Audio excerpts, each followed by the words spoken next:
नमस्ते, मैं हूं संजय दीक्षित और आप देख रहे हैं दी जयपुर डायलॉग्स। चैनल को सब्सक्राइब करके बेल आइकॉन दबा दें, वीडियो को लाइक करें और शेयर भी करें। क्यूआर जो चल रहा है उसको स्कैन करके आप हमारे राष्ट्रवादियों के महाकुंभ में सहयोग कर सकते हैं और यदि आप आना चाहें हम आपको इनवाइट करते हैं, उसके लिए रजिस्ट्रेशन करवा सकते हैं लिंक के द्वारा जो कि डिस्क्रिप्शन में दिया हुआ है। कल जुम्मा है, हाँ जी, और हमास ने मैसेज दे दिया है। अब ये हमास क्या है आप भी जानते हैं। हमास का जो लिटरल ट्रांसलेशन है वो है द रेजिस्टेंस फ्रंट। जी हाँ, वही टीआरएफ जो इस समय जम्मू कश्मीर में एक्टिव है। तो ये जो हमास है उस पर 8 अक्टूबर को चर्चा हुई थी कि भाई यूनाइटेड नेशंस द्वारा इसको टेररिस्ट ऑर्गेनाइजेशन डिक्लेयर कर दिया जाए क्या। कारण क्या है कि कारण ये है कि इसने कल जुमे के दिन पूरे विश्व में मैसेज दिया है अपने सारे आतंकवादी भाइयों को और नॉट सो आतंकवादी भाइयों को कि आप जो है वो प्रोटेस्ट करें। आपको याद है ना, यहाँ पर जो है वो रखाइन जो स्टेट है म्यांमार की, उसमें जब रोहिंग्याओं के ऊपर बर्मा आर्मी का, म्यांमार आर्मी का जब एक्शन हुआ था तब रज़ा एकेडमी ने मुंबई में इसी प्रकार की एक रैली की थी और उसमें ज़बरदस्त हिंसा की थी। 6 लोग उसमें मारे भी गए थे। कांग्रेस सरकार थी, कांग्रेस सरकार ने उसको पूरी तरह से दबाया और जिन लोगों ने वहाँ एक्शन लेने का प्रयास किया पुलिस वालों ने उनको प्रताड़ित भी किया। अब हमारे यहाँ का जो लोकल हमास है अभी वो पूरी तरह से उसके पास रॉकेट्स नहीं आए हैं, अभी उसके पास और जो वेपनरी है वो नहीं आई है, पैराग्लाइडर भी नहीं है अभी, लेकिन नैरेटिव पूरा का पूरा है। उसको कहते हैं all India Muslim personal law board. तो all India Muslim personal law board ने हमास को क्लीन चिट दे दी है, इसराइल को टेररिस्ट बता दिया है।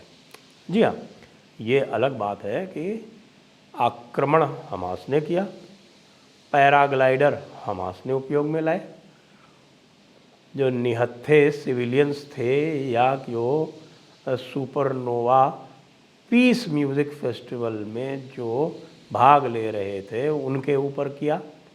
निहत्थे सिविलियंस को, बच्चों को, महिलाओं को, उनको सबको उनके साथ न केवल दुष्कर्म किए, उनके साथ नृशंस, बर्बर और सैवेज जिसको हम बोलते हैं अंग्रेज़ी में, उस प्रकार का व्यवहार किया। बिल्कुल मध्ययुगीन तरीके से लोगों के सर कलम किए, तरह तरह की जो भी यातनाएं हो सकती वो दी और उसके बाद उनको अपहरण करके भी ले गए। अब इसके उत्तर में देखिए इसराइल ने बहुत अच्छा काम किया, क्योंकि ये जो पूरी की पूरी जो गाज़ा पट्टी है, गाज़ा पट्टी में पैसे की कोई कमी नहीं है। इन्होंने पूरा ब्लैकमेल का सिस्टम बड़ा अच्छा वेल ऑयल्ड सिस्टम बना रखा है। इनके पास अथाह डॉलर्स आते हैं एड के नाम पर और उस डॉलर को वो बजाय इसके कि वो गाज़ा का जो इंफ्रास्ट्रक्चर है, जो उसकी आधारभूत संरचना है, जो उसके पानी का सिस्टम है, जो उसके सड़कों का सिस्टम है, जो वहाँ की सिविक अम्यूनिटीज़ का सिस्टम है, बजाय उसको सुदृढ़ करने के वो इसको खर्च करते हैं आतंकियों के लिए सुरंगें बनाने में। बताते हैं कि जो वो वाटर और जो सुवेज सिस्टम था उसके जो पाइप्स थे वो निकाल के उन्होंने उसको मॉर्टार में और रॉकेट लॉन्चर्स में यूज़ कर लिया। उसका परिणाम ये हुआ कि वहाँ पानी की पूरी तरह से शॉर्टेज हो गई। तो पानी जो है अब इजराइल से आता था, उस इजराइल से दिए हुए पानी पर ये जीवित रहते थे। पहले यहाँ पर इजराइल का सेटलमेंट हुआ करता था। 2005 तक बड़ी अच्छी यहाँ पर खेती होती थी। यहाँ पर जैतून के यानी ऑलिव के बाग थे, फार्म्स थे, बहुत अच्छी पैदावार होती थी और उससे यहाँ के क्षेत्र की जीडीपी और जो इकॉनमी थी वो दुरुस्त रहती थी। 2005 में पता नहीं क्या हुआ इजराइल को, वहाँ एरियल शैरन नाम के एक व्यक्ति आए, उनको भी शांति का बुखार चढ़ा, उन्होंने यह क्षेत्र जो है वो एक गुडविल जेस्चर में खाली कर दिया। 9,000 इजरायली और अच्छे उनके जो वहाँ पर फार्म्स और किबुट्स इत्यादि थे वो सब ज़बरदस्ती खाली करवा लिए और खाली करवा के बाहर निकल गए। उसके कुछ ही दिनों बाद हमास ने वहाँ कब्ज़ा कर लिया और उसके लगातार उसके बाद से इजराइल में अशांति है। जब तक इजराइल ने यहाँ पर कब्ज़ा कर रखा था तब तक शांति थी। और ये कह रहे हैं कि साहब कि हमको आप ज़मीन दे दीजिए तो हम शांति कर देंगे। भाई भारत ने तो पूरा का पूरा पाकिस्तान दे दिया, क्या भारत में शांति हो गई? नहीं हुई। अब कल के लिए सबको सावधान रहना है। क्यों रहना है? पूरे विश्व में रहना है, क्योंकि हमास ने पश्चिम में तो यह कॉल दी है कि जहाँ भी कोई यहूदी दिखे आप उसके विरुद्ध प्रोटेस्ट करो। प्रोटेस्ट करने का मतलब ये एक कोड वर्ड है। एक कोड वर्ड ये कहता है कि जहाँ कहीं आपको कोई यहूदी दिखे उस पर आक्रमण करो।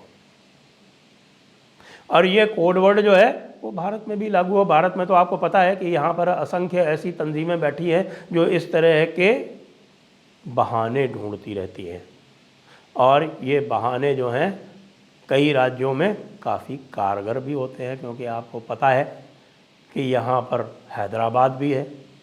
अब हैदराबाद में तो चलिए वहाँ टी राजा सिंह का भय है, टी राजा सिंह वहाँ बैठे हुए हैं, तो कम से कम उस क्षेत्र में इनकी बदमाशी करने की बहुत अधिक हैसियत नहीं है। लेकिन अन्य क्षेत्रों की क्या बात कहें, क्योंकि इस समय तो वहाँ सरकार के पास भी बहाना है कि भाई यहाँ तो आचार संहिता लागू हो गई है, इसलिए लॉ एंड ऑर्डर हमारे हाथ में नहीं है, कह सकते हैं। कर्नाटक में तो आपको पता है हमास की समर्थक सरकार बैठी हुई है, तो वो तो यदि कोई कुछ भी वहाँ पर कोई करेगा तो वो तो कुछ करने वाली भी नहीं है। अभी तो जो वो ये कह रही है इस समय कि भाई जिन लोगों ने कुछ गलत काम किए थे उनको छोड़ दो। तमिलनाडु की सरकार भी यही कह रही है। तो सभी को अत्यंत सावधान रहने की आवश्यकता है। ये जो कॉल दी गई है कल जुम्मे की, ये जिहाद की कॉल है। ये आप सब लोग जो हैं वो समझें, और मैं चेता रहा हूँ सरकारों को भी, ख़ास तौर से जो अहले हदीस वाली जो मस्जिदें हैं उसमें किस तरह के खुतबे होते हैं, इसकी मॉनिटरिंग आवश्यक है। वैसे तो मैं तो ये कहूँगा कि भाई हमास को आप UAPA में प्रतिबंधित करें। ये कहना पर्याप्त नहीं है कि भाई हमास की कोई एग्जिस्टेंस भारत में नहीं है। आईसिस की भी नहीं थी। आपने आईसिस को भी, अलकायदा को भी आपने UAPA में प्रतिबंधित किया है। उस प्रतिबंध के कारण यदि कोई भी आईसिस का समर्थन करता है तो वो UAPA के अंतर्गत लायबल हो जाता है, वो क्रिमिनली लायबल हो जाता है। इसीलिए इस समय AIMIM इत्यादि जो खुले रूप में जो हमास का समर्थन कर रहे हैं, यदि आप हमास को प्रतिबंधित कर देंगे UAPA में तो ये खुलकर समर्थन नहीं कर पाएंगे, खुल के जो है ये जिहाद की कॉल नहीं दे पाएंगे। इसलिए सरकारों से अनुरोध है कि भाई जहां धारा 144 लगा सकते हो वो लगा दो एहतियातन। जो प्रदेश इस समय चुनाव की आदर्श आचार संहिता के अंतर्गत जा रहे हैं, वहाँ भी जो चुनाव आयोग है उससे अनुरोध है कि वो ये निर्देश दे के ये करवाएं। नहीं तो कल कई स्थानों पर जो शैतानी तत्व हैं वो कल मतलब जुमे के दिन यानी कि आज वो प्रयास कर सकते हैं कि शांति भंग हो। शांति भंग में किसका लाभ होता है? देखिए, शांति जब भंग होती है, अभी अभी आपने देखा, हमने कल चर्चा भी की थी इसके लिए, अमरुल्लाह सलेह जो है जिन्होंने ये पूरे जो अलकायदा और आईसिस और तालिबान ने इनके सबके जो सिस्टम है इनको अच्छी तरह से इनका अध्ययन किया हुआ है। उन्होंने हज़ारों जो कन्फेशंस हैं जिहादियों के वो पढ़े हुए हैं। उनका कहना है कि भाई ये सिविलियंस के बीच में ही काम करते हैं, क्योंकि ये चाहते हैं कि सिविलियंस जो हैं जिनके बीच में ये रह के हमले करते हैं, उसका जब काउंटर हमला आए तो उसमें सिविलियंस जो है वो मरे, उससे इनकी जो ग्रिप है और भी मजबूत होती है। ये इस प्रकार की सोसाइटीज़ में काम करते हैं। आप देखिए, जब हमला होता है इजराइल में, तब जो सारी सिविलियन पॉपुलेशन है वो चली जाती है शेल्टर्स में, बंकर्स में, और जो फौजी हैं वो बाहर आ जाते हैं। जब गाज़ा पर हमला होता है तो ये जो सारे लड़ाके हैं ये चले जाते हैं टनल्स में, बंकर्स में, और सिविलियंस के लिए किसी प्रकार की व्यवस्था नहीं है। सिविलियंस को ये शील्ड के रूप में उपयोग में लाते हैं। इसलिए हमास को प्रतिबंधित करें, हमास के सहानुभूति रखने वालों को भी चिन्हित करें और उन पर कार्यवाही करें। केवल यह कहना पर्याप्त नहीं है, इनको नेम और शेम करना पर्याप्त नहीं है। ये शेम से नहीं मानते, ये योगी बाबा वाले तरीके से ही मानते हैं। आप देखिएगा, ये उत्तर प्रदेश में कोई हिमाकत नहीं करेंगे, क्योंकि इनको पता है फिर उसका क्या परिणाम हो सकता है। लेकिन ये महाराष्ट्र में करेंगे। क्यों? क्योंकि इनको पता है कि महाराष्ट्र में एक सॉफ्ट होम मिनिस्टर है, भारतीय जनता पार्टी का है, लेकिन सॉफ्ट है, थोड़ी सेक्युलर टेंडेंसीज रखता है, वहाँ करेंगे। जहाँ कांग्रेस की सरकार है वहाँ भी करेंगे। इसलिए आज मैं आप सभी को सचेत कर रहा हूँ, पूरे विश्व को सचेत कर रहा हूँ। ध्यान रखें। जय हिंद, जय भारत, वंदे मातरम।